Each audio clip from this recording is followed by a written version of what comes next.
A family legacy crumbling. Charlotte Bennett pressed her palm against the cold glass window of her office, watching the autumn rain paint streaks down the surface.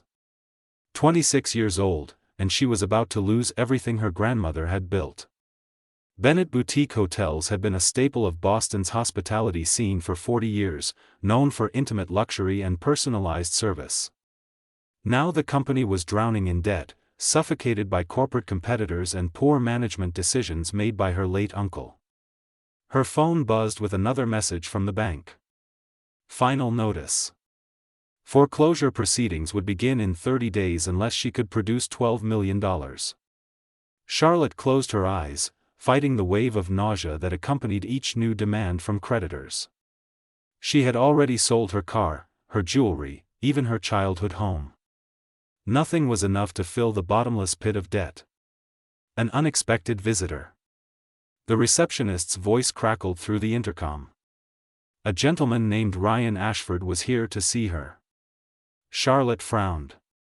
The name sounded familiar, though she could not place it immediately. She straightened her burgundy blouse and ran fingers through her shoulder-length blonde hair before giving permission for him to enter. The man who walked into her office commanded attention without effort. Ryan Ashford stood well over 6 feet tall, with dark brown hair styled impeccably and hazel eyes that seemed to assess everything in a single glance. His charcoal suit probably cost more than her monthly rent. Charlotte recognized him now from business magazines.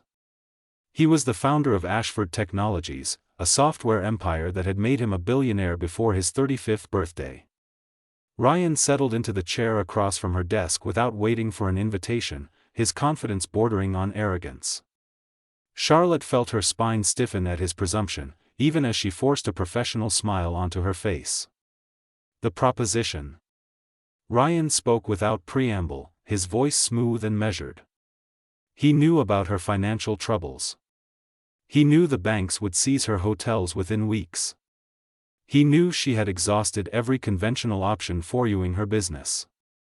Charlotte felt exposed under his steady gaze, as though he could see straight through her carefully maintained composure to the desperation underneath. Then he made his offer. He needed a wife for exactly 18 months. There was a major acquisition he was pursuing with a conservative European investment firm, and they placed enormous value on stability and family values. A married man with an established partner would have a significant advantage in negotiations. In return for playing the role of his wife, he would pay off all her debts, provide her with a substantial monthly living allowance, and invest enough capital to make her hotels profitable again. Charlotte stared at him, certain she had misheard. Marriage. He was proposing marriage as a business transaction. Her mind raced through a dozen objections, but her mouth stayed closed. Because underneath the shock and disbelief, a tiny voice whispered that this might be her only chance. Negotiating the terms. She found her voice finally, demanding details. Ryan explained with clinical precision. They would live in separate residences but maintain the appearance of a happy marriage. Public appearances together at business functions and social events. Photographs for the media. Perhaps a weekend getaway or two for authenticity. After 18 months, they would divorce quietly, and she would keep everything he had given her. Charlotte studied his face, looking for any sign of deception or hidden motives. Ryan met her gaze steadily, showing nothing but calm business interest. Yet there was something else lurking in those hazel eyes, something that made her pulse quicken in a way that had nothing to do with desperation or fear. She asked about the physical aspect of their arrangement. Ryan's expression flickered for just a moment before returning to neutral. That would be entirely optional and separate from the contract terms. This was strictly business, he assured her. Nothing romantic or complicated. Charlotte walked to the window again, needing space to think. The rain had intensified, matching the storm of thoughts in her mind. She thought of her grandmother, who had started with a single bed and breakfast and built an empire through hard work and determination. She thought of her employees who would lose their jobs if the hotels closed. She thought of her own future, her dreams of restoring the family legacy. When she turned back to Ryan, her decision was made. She would review his contract with her lawyer. If the terms were as straightforward as he claimed, she would accept his proposal. The wedding. 3 weeks later, Charlotte stood in a small chapel overlooking Boston Harbor. The space was elegant but intimate, decorated with white roses and soft candlelight. Only their lawyers were present, along with a photographer hired to document the occasion for Ryan's business purposes. Charlotte wore a simple ivory dress that fell just below her knees, fitted at the waist and elegant in its simplicity. Ryan looked devastating in his dark gray suit, his expression unreadable as she walked down the short aisle toward him. Their eyes met, and Charlotte felt something shift in her chest, a flutter of nervousness that felt different from the anxiety of the past few weeks. The ceremony was brief. They exchanged simple platinum bands that felt heavier than they should on Charlotte's finger. When the officiant pronounced them husband and wife, she braced herself for a perfunctory kiss for the camera. Instead, Ryan cupped her face gently with both hands, his thumbs brushing her cheekbones. He leaned in slowly, giving her time to pull away if she wanted. When his lips touched hers, Charlotte felt electricity shoot through her entire body. The kiss was soft but deliberate, lasting several heartbeats longer than necessary. When they separated, both looked startled by the intensity of that simple contact. Ryan recovered first, stepping back with a small smile that did not quite reach his eyes. "For the photographer," he said quietly, though his voice carried a roughness that suggested otherwise. Charlotte nodded, not trusting her own voice. She touched her fingers to her lips, still feeling the warmth of his mouth on hers. This was supposed to be simple. A business arrangement with clear boundaries and no emotional complications. But as she looked at her new husband, Charlotte realized with growing concern that nothing about this situation was going to be simple at all, learning to coexist. The first morning after their wedding, Charlotte woke up in her new apartment feeling disoriented. Ryan had arranged for her to move into a luxury building in Back Bay, just 3 blocks from his own penthouse. The space was beautiful, filled with modern furniture and floor-to-ceiling windows that offered stunning views of the Charles River. Everything was perfect and impersonal, like a high-end hotel room waiting for a guest to make it feel lived in. Her phone buzzed with a message from Ryan. "Coffee at 9?" There was a cafe downstairs where they could discuss their public appearance schedule. Charlotte responded with a simple yes, then spent 40 minutes choosing an outfit that looked effortless but polished. She settled on dark jeans and a cream sweater, casual enough for coffee but sophisticated enough to meet her billionaire husband. Ryan was already seated when she arrived, 2 cups of coffee waiting on the table. He stood as she approached, a gesture of old-fashioned courtesy that caught her off guard. He wore jeans and a navy sweater, looking more relaxed than she had ever seen him. The casual clothing made him seem more approachable, less like the calculating businessman who had proposed their arrangement. They discussed their schedule for the coming weeks. A charity gala on Friday. A business dinner the following Tuesday. A weekend trip to Martha's Vineyard in 2 weeks for a corporate retreat where Ryan needed to be seen as a stable family man. Charlotte took notes on her phone, treating it like any other business meeting. But she found herself distracted by the way Ryan's hands moved as he talked, by the small scar above his left eyebrow that she had not noticed before. The first public appearance. The charity gala was held at the Boston Public Library, a magnificent building transformed into a glittering ballroom for the evening. Charlotte spent hours getting ready, finally choosing a deep sapphire blue gown that hugged her curves before flowing elegantly to the floor. She had her hair styled in loose waves that cascaded over one shoulder, and kept her jewelry simple with diamond studs and her wedding ring. When Ryan arrived to pick her up, his reaction made all the preparation worthwhile. He stood frozen in her doorway for several seconds, his eyes traveling slowly from her face down to her silver heels and back up again. "You look stunning," he said finally, his voice deeper than usual. Charlotte felt heat rise in her cheeks, pleased by his genuine appreciation. At the gala, Ryan kept his hand on the small of her back as they moved through the crowd. The touch was possessive but gentle, his palm warm through the thin fabric of her dress. He introduced her to business associates and socialites, always referring to her as my wife with a tone that sounded proud rather than perfunctory.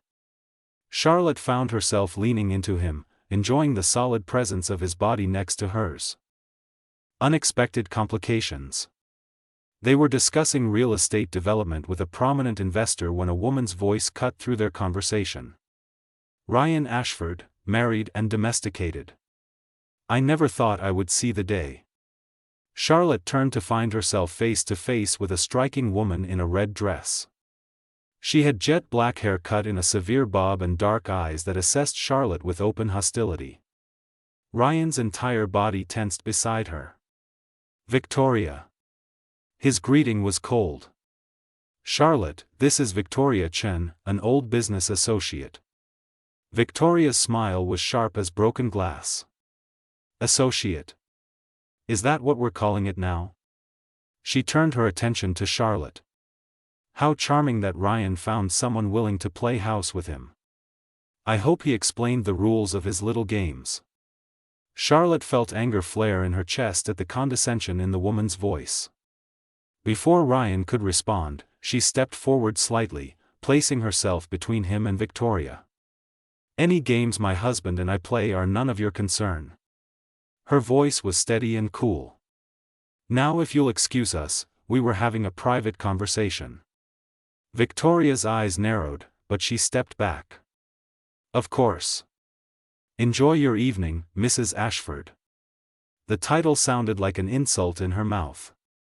As Victoria walked away, Charlotte felt Ryan's hand tighten on her waist.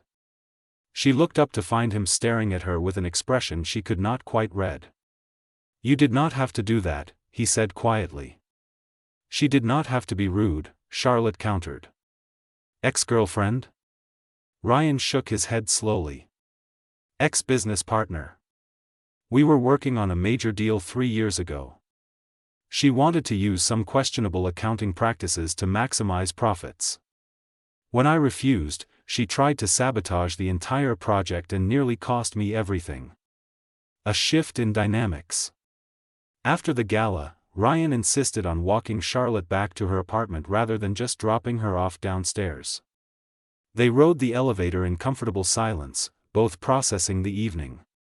At her door, Charlotte hesitated before inviting him in for a drink. To her surprise, Ryan accepted. They sat on her couch with glasses of wine, shoes kicked off and formal pretenses slowly melting away. Ryan loosened his bow tie, looking more human and less like a magazine cover. Charlotte tucked her legs underneath her, the blue gown pooling around her like water. They talked about the people they had met that evening, laughing over some of the more outrageous conversations. Then Ryan grew serious. Thank you for what you did with Victoria. Most people would have let her make her comments and moved on. Charlotte shrugged. Nobody gets to disrespect my husband, fake or otherwise. The words hung in the air between them. Ryan set down his wine glass and turned to face her fully. What if it was not fake? His voice was quiet, almost hesitant. Charlotte's heart began to race. What do you mean? I mean that when I introduced you as my wife tonight, it did not feel like I was playing a role. When Victoria tried to undermine you, I wanted to defend you not because of our contract but because someone was attacking the woman I care about. Crossing lines. Charlotte set down her own glass with shaking hands. Ryan, we agreed this was business. We have a contract with clear terms. I know what we agreed, he said, moving closer to her on the couch. But somewhere between signing those papers and tonight, something changed. At least for me. She should pull away. She should remind him of the boundaries they had established. Instead, Charlotte found herself leaning toward him, drawn by the intensity in his hazel eyes. This is complicated, she whispered. Ryan reached out and tucked a strand of hair behind her ear, his fingers lingering on her cheek. Everything worth having is complicated. When he kissed her this time, it was nothing like the careful kiss at their wedding. This kiss was hungry and urgent, all the tension between them finally finding release. Charlotte's hands found their way into his hair while his arms pulled her closer. They broke apart, breathing hard, foreheads pressed together. "This changes everything," Charlotte said, her voice shaky. Ryan nodded. "I know. But I cannot pretend anymore that this is just business. I cannot be near you and not want more." Charlotte pulled back slightly to look at him properly. Her mind raced with all the reasons this was a terrible idea. Their contract. The complications it would create. The risk of getting hurt when their arrangement ended. But her heart was beating out a different message entirely, one that had been growing louder with each passing day. "We need rules," she said finally. "If we're going to do this, we need to be honest with each other. No more pretending it's just for show." Ryan's smile was genuine and warm. "I can agree to that." They talked through the early hours of morning, renegotiating the terms of their relationship. By the time Ryan finally left, the sky was beginning to lighten with dawn. Charlotte closed the door behind him and leaned against it, touching her fingers to her still tingling lips. Everything had changed. Their simple business arrangement had become infinitely more complex. And despite all the risks, Charlotte could not bring herself to regret it, building something real. The weeks following their conversation transformed Charlotte's understanding of what their relationship could be. Ryan no longer maintained the careful distance he had insisted upon at the beginning. He called her every morning, sometimes just to hear her voice before his day began. They had dinner together 3 or 4 times a week, trying new restaurants across Boston or cooking together in one of their apartments. Charlotte discovered that Ryan was surprisingly skilled in the kitchen, and that he had a weakness for old black and white films. Their public appearances took on a different quality now. When Ryan held her hand at business functions, it was no longer just for show. When he whispered comments in her ear that made her laugh, it was because he genuinely wanted to share those moments with her. Charlotte found herself falling into the role of his wife not because the contract required it, but because it felt increasingly natural. One Saturday afternoon, Ryan took her to a small bookshop in Cambridge that specialized in rare first editions. He had remembered her mentioning that she loved classic literature, and he wanted to show her something special. The shop was dusty and cramped, filled with the smell of old paper and leather bindings. Ryan watched with obvious pleasure as Charlotte explored the shelves, her face lighting up each time she discovered a treasure. He bought her a first edition of Pride and Prejudice without blinking at the price tag. Charlotte protested that it was too expensive, too extravagant. Ryan simply smiled and said that seeing her happy was worth any amount of money. As they walked through Harvard Square afterward, his arm around her shoulders, Charlotte realized with a start that she was falling in love with her husband. Cracks in the foundation. The realization terrified her. Their contract specified 18 months, with a clean divorce at the end. Ryan had been clear from the beginning that this was a temporary arrangement designed to serve his business needs. Even with their new intimacy, they had never discussed what would happen when their agreement expired. Charlotte tried to push the thoughts away, focusing instead on enjoying what they had in the present moment. But doubt crept in during quiet moments. When Ryan took business calls in another room, speaking in low tones about negotiations and strategies. When she caught him staring at his laptop with a frown, clearly stressed about something he would not share. Charlotte wondered if she was just another acquisition to him, something to be managed and controlled until it was no longer useful. Her fears intensified when she overheard a phone conversation Ryan was having with his lawyer. She had stopped by his penthouse unexpectedly one evening, using the key he had given her weeks ago. Ryan was in his study, door slightly ajar, speaking in that clipped business tone she recognized. "The divorce papers need to be ready to file as soon as the 18 months are complete. I want this transition to be as smooth as possible." Charlotte froze in the hallway, her heart plummeting. Ryan continued talking about asset division and settlement terms, his voice completely devoid of emotion. She backed away slowly, letting herself out of the apartment before he realized she was there. A test of trust. That night, Charlotte could not sleep. She lay in her bed staring at the ceiling, replaying Ryan's words over and over. He was already planning their divorce, already treating their separation as an inevitable business transaction. Had everything between them been part of his strategy? Was she simply another pawn in his endless chess game of acquisitions and negotiations? Her phone buzzed with a text from Ryan. "Are you awake? I miss you." Charlotte stared at the message, feeling tears burn her eyes. She wanted to believe he was sincere. She wanted to trust that what they had built together was real. But the memory of his cold, business-like voice discussing their divorce papers made her doubt everything. She did not respond to his text. Instead, she spent the weekend avoiding his calls and messages, claiming she was sick and needed rest. Ryan showed up at her apartment Sunday evening with soup from her favorite restaurant and genuine concern in his eyes. Charlotte let him in, but kept her distance, unable to fully meet his gaze. Ryan set the soup on her kitchen counter and turned to face her, his expression worried. "What is really going on, Charlotte? You have been pulling away from me all weekend." She wanted to tell him what she had overheard. She wanted to confront him about the divorce papers and demand to know what he truly felt. Instead, she heard herself asking a different question. What happens at the end of 18 months? The truth comes out. Ryan went very still. The silence stretched between them, heavy with unspoken words. Finally, he ran a hand through his hair and let out a long breath. "I have been asking myself the same question for weeks now." Charlotte wrapped her arms around herself, needing some kind of protection from whatever he was about to say. "And what answer did you come up with?" Ryan crossed the distance between them in 2 strides, taking her face gently in his hands. "The truth is that I cannot imagine my life without you anymore. The truth is that this stopped being about business for me months ago. The truth is that I am terrified because I did not plan for any of this." Charlotte felt fresh tears spring to her eyes. "I heard you on the phone with your lawyer. Talking about divorce papers and settlements. You sounded so cold, so detached."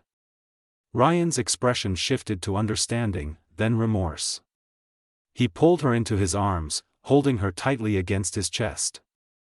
"I was asking him to prepare papers as a backup plan. Because I am a businessman and I always have contingencies. But Charlotte, I have no intention of using those papers." She pulled back to look at him, searching his face for any sign of deception. "Then why have them prepared at all?" "Because I am scared," he admitted, his voice raw with honesty. "I am scared that you will want to leave when our contract ends. I am scared that you only stayed because of the money and the hotels. I am scared that what I feel for you is not what you feel for me. Choosing each other." Charlotte reached up to touch his face, tracing the line of his jaw with her fingertips. "You idiot. I am terrified too. I am terrified because I fell in love with you, and I did not mean to. I am terrified because our relationship started as a transaction, and I do not know how to trust that it became something real." Ryan's eyes widened at her words. "You love me?" His voice was barely above a whisper. Charlotte nodded, unable to speak past the lump in her throat. Ryan kissed her then, pouring all his emotion into that contact. When they broke apart, he was smiling. "I love you too. I have loved you since the night you defended me against Victoria. Maybe even before that." They talked late into the night, clearing away all the misunderstandings and fears that had accumulated. Ryan explained that his business deal had fallen through weeks ago, but he had not told her because he was afraid she would think he no longer needed their arrangement. Charlotte confessed that she had been avoiding discussing the future because she did not want to seem desperate or clingy.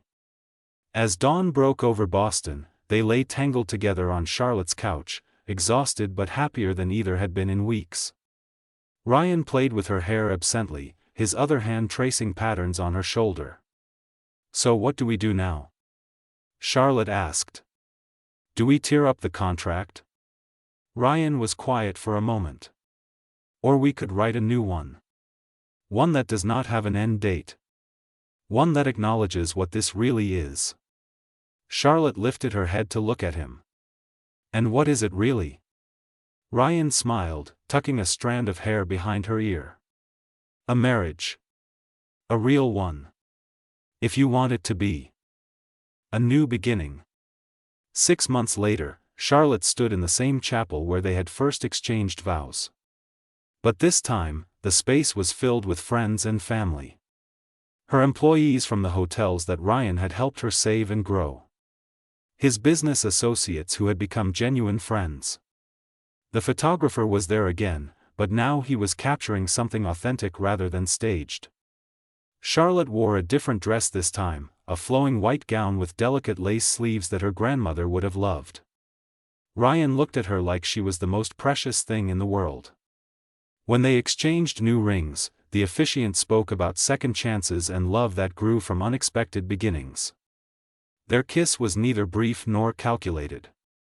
It was the kiss of two people who had found each other through unusual circumstances and chosen to build something lasting.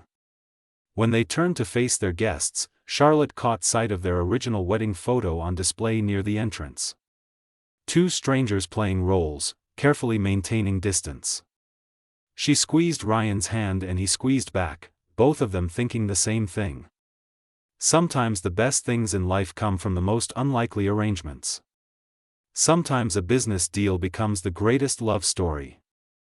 Sometimes pretending to be married teaches you how to actually be married. As they walked down the aisle together, Charlotte felt nothing but gratitude for the desperate moment that had brought Ryan into her life. Their contract had saved her hotels and his business deal. But more importantly, it had given them each other. And that was worth more than any amount of money could ever buy.